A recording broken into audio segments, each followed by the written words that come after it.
Secara historis, wilayah yang dikenal sebagai dataran tinggi Golan dalam Alkitab telah menjadi bagian dari wilayah yang diperintah oleh bangsa Israel pada zaman kuno. Setelah wilayah ini berada di bawah kekuasaan berbagai kerajaan kuno, dataran tinggi Golan berada di bawah kekuasaan berbagai kerajaan, termasuk Aram, Asyur, Babilonia, dan Persia. Pada era Helenistik dan Romawi, wilayah ini menjadi pusat penting bagi komunitas Yahudi dan Kristen. Dengan banyak peninggalan arkeologis seperti sinagoga kuno ditemukan di wilayah ini. Pada abad pertengahan, setelah penaklukan Muslim, Golan menjadi bagian dari kekhalifahan Umayyah dan kemudian Abbasiyah. Wilayah ini tetap menjadi bagian dari dunia Islam, melewati masa pemerintahan Mamluk dan Kesultanan Utsmaniyah, yang menguasainya hingga akhir Perang Dunia ke-1. Setelah kekalahan Ottoman, Golan menjadi bagian dari Suriah modern di bawah mandat Prancis, sebelum akhirnya diakui sebagai wilayah Suriah merdeka. Namun status wilayah ini menjadi sengketa setelah Perang 6 Hari pada tahun 1967, ketika Israel merebut dan kemudian mengambil Golan. Meskipun wilayah ini secara historis pernah berada di bawah kekuasaan Muslim dan Suriah, saat ini dataran tinggi Golan adalah bagian dari negara Israel. Israel telah menguasai wilayah ini lebih dari 50 tahun, dan meskipun ada klaim dari Suriah, secara internasional, status dataran tinggi Golan tetap diperdebatkan, dengan banyak negara yang belum mengakui aneksasi Israel terhadap wilayah ini. Dari sudut pandang sejarah dan Alkitab, kenyataan saat ini, dataran tinggi Golan adalah bagian dari Israel, umat pilihan Tuhan, dan bukan milik Suriah atau negara Muslim lainnya. wilayah dataran tinggi Golan di Basan memiliki tempat penting dalam sejarah bangsa Israel, sebagaimana dijelaskan dalam beberapa bagian Alkitab. Dataran tinggi Golan adalah bagian dari wilayah yang diberikan kepada setengah suku Manasye dan juga dijadikan sebagai kota perlindungan. Firman Tuhan di dalam Ulangan 4 ayat 43 berkata, "Untuk suku Ruben, Bezer di padang gurun di dataran tinggi, untuk suku Gad, Ramot di Gilead, dan untuk suku Manasye, Golan di Basan." Ayat ini mencatat pembagian kota perlindungan di wilayah sebelah timur Sungai Yordan, sebagaimana ditetapkan oleh Musa. Golan di Basan, yang terletak di dataran tinggi subur Bashan, diberikan kepada setengah suku Manasye. Sebagai kota perlindungan, Golan memiliki peran penting dalam sistem hukum Israel kuno. Golan menjadi simbol tanah perjanjian yang diberikan Allah kepada bangsa Israel sebagai bagian dari penggenapan janji kepada nenek moyang mereka. Selain itu, lokasinya yang strategis di timur Sungai Yordan menunjukkan pentingnya wilayah ini dalam mempertahankan keamanan dan kehidupan masyarakat Israel. Firman berikutnya terdapat di dalam Yosua 21 ayat 27. Bani Gerson dari kaum-kaum orang Lewi mendapat dari suku Manasye yang setengah lagi. Golan, kota perlindungan untuk pembunuh, di Basan dengan tanah-tanah penggembalaannya, dan Bestera dengan tanah-tanah penggembalaannya, 2 kota. Setelah bangsa Israel memasuki tanah perjanjian, pembagian tanah dilakukan di bawah pimpinan Yosua. Dalam pembagian ini, suku Lewi yang tidak menerima tanah pusaka seperti suku-suku lainnya diberikan kota-kota untuk mereka tinggali bersama dengan tanah-tanah penggembalaan di sekitarnya. Salah satu kota yang diberikan kepada kaum Gerson dari suku Lewi adalah Golan di Basan. Kota ini tidak hanya menjadi tempat tinggal bagi suku Lewi, tetapi juga terus menjalankan perannya sebagai kota perlindungan. Dalam sistem teokratis Israel, suku Lewi bertugas sebagai pelayan Tuhan, imam, dan pengajar hukum Taurat. Keberadaan mereka di kota perlindungan seperti Golan memastikan bahwa hukum dan aturan Tuhan ditegakkan di wilayah tersebut, termasuk proses hukum bagi mereka yang mencari perlindungan di sana. Firman selanjutnya terdapat di dalam 1 Tawarikh 6 ayat 70. Tertulis demikian, "Keturunan Gerson mendapat dari kaum suku Manasye yang setengah itu, Golan yang di Basan dengan tanah-tanah penggembalaannya, lalu Ashtarot dengan tanah-tanah penggembalaannya." Ayat ini kembali menegaskan bahwa Golan adalah bagian dari warisan tanah Israel yang diberikan kepada keturunan Gerson dari suku Lewi. Selain Golan, mereka juga menerima Asitarot, yang juga merupakan kota penting di wilayah Bashan.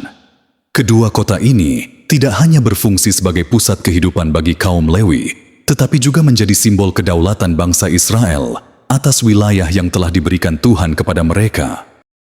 Shalom, selamat sore Bapak Ibu Saudara yang dikasihi Tuhan Yesus Kristus.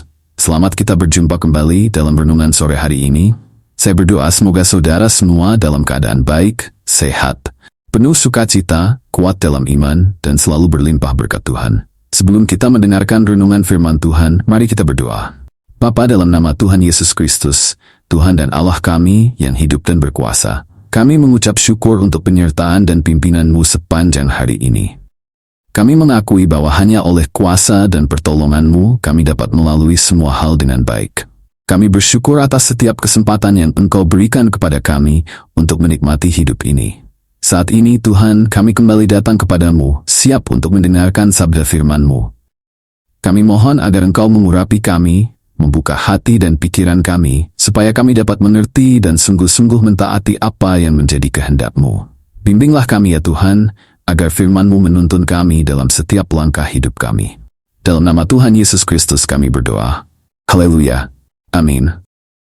Saudara-saudari terkasih dalam Kristus, melalui renungan firman Tuhan sore ini, kita diingatkan akan kesetiaan Allah yang terus-menerus dinyatakan dalam sejarah dan firman Tuhan. Kita dapat melihat bahwa dataran tinggi Golan atau Bashan dalam Alkitab adalah wilayah yang memiliki makna bagi umat Tuhan. Tuhan memberikan wilayah ini sebagai bagian dari penggenapan janjinya kepada bangsa Israel. Sebagai tanah perjanjian, Golan tidak hanya menjadi tempat tinggal, tetapi juga memiliki peran penting sebagai kota perlindungan dan simbol kedaulatan bangsa Israel di hadapan Tuhan. Wilayah ini mengingatkan kita pada kedaulatan Tuhan yang memimpin pembagian tanah sesuai kehendaknya. Firman Tuhan dalam Ulangan 4 ayat 43, Yosua 20, 1 ayat 27, dan 1 Tawarikh 6 ayat 71 menegaskan bagaimana Golan di Basan diberikan kepada setengah suku Manasye dan kemudian kepada kaum Gerson dari suku Lewi. Kota ini juga menggambarkan keadilan dan belas kasihan Tuhan dalam menyediakan tempat perlindungan bagi mereka yang membutuhkan. Sejarah Golan mengajarkan kita untuk bersandar pada janji-janji Tuhan yang kekal. Apa yang telah Tuhan tetapkan dalam firman-Nya tidak akan pernah gagal, melainkan akan terus digenapi dalam rencananya yang sempurna. Wilayah ini menjadi pengingat bahwa umat pilihannya dipelihara oleh tangannya yang berkuasa.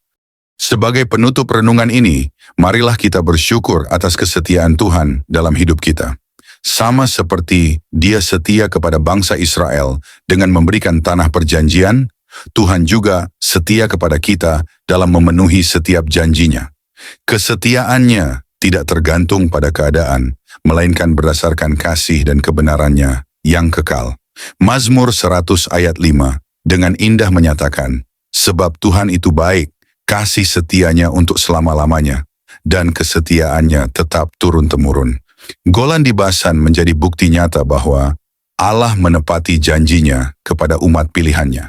Dia tidak hanya memberikan tanah untuk kediaman mereka, tetapi juga menjadikannya tempat pelindungan yang menunjukkan keadilan dan belas kasihannya.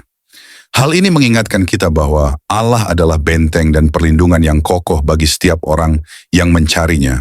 Sebagaimana tertulis dalam Mazmur 46 ayat 2, Allah itu bagi kita tempat perlindungan dan kekuatan.